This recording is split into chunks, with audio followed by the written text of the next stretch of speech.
শুভ সকাল বন্ধুরা, কেমন আছো সবাই? আশা করি সবাই ভালো আছো, সুস্থ আছো। ঈশ্বরের কাছে প্রার্থনা করি সবাই যেন ভালো থাকো, সুস্থ থাকো। আমিও খুব ভালো আছি। SR অফিসিয়াল পরিবারের সকলকে স্বাগত জানিয়ে আজকে আবারও অনেক দিন পর ছোট্ট একটা ব্লগ নিয়ে তোমাদের সামনে চলে আসলাম। তো বন্ধুরা, ব্লগটা প্রথম থেকে শেষ পর্যন্ত দেখো, আশা করি তোমাদের ভালো লাগবে। ভালো লাগলে অবশ্যই একটা লাইক, একটা কমেন্ট করে দিও। সবাই আমার পাশে থেকো বন্ধুরা, সাবস্ক্রাইব করে দিও চ্যানেলটাকে যদি নতুন হয়ে থাকো, ঠিক আছে?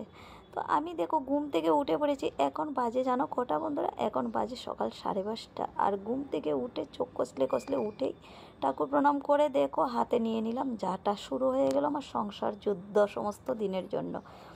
এই যে ঘরটা ঝাড় দিচ্ছি, দিয়ে তারপরে এই যে এক গাদা বাসনগুলি ধুতে চলে আসলাম রান্নাঘরে। আর আমার দীপবাবু উঠে গেছে আমার থেকে আগে। ও 4টের সময় উঠেছে।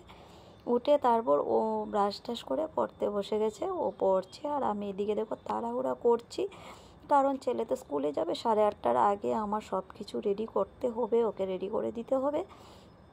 তো বুঝতেই পারছো, যাদের করে সকালে বাচ্চাদের স্কুল আছে সবারই কী অবস্থাটা হয়। সকালবেলা পরিস্থিতি খুবই খারাপ থাকে।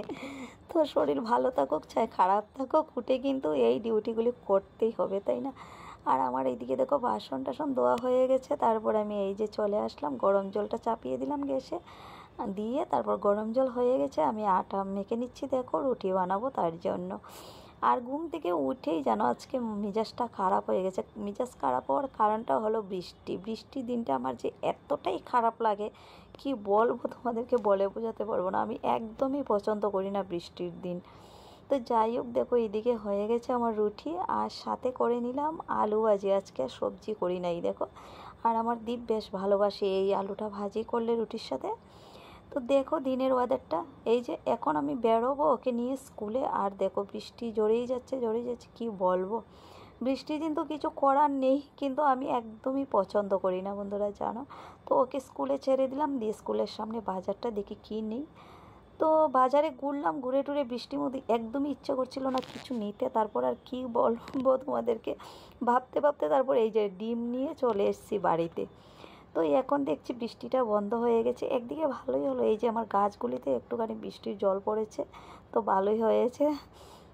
আর আমি এইদিকে দেখো ডিম তো শুধু নিয়ে আসলাম, কি রান্না করব। তারপর দিই ঘরে এই যে পটাশের বিচি ছিল, আলু আছে।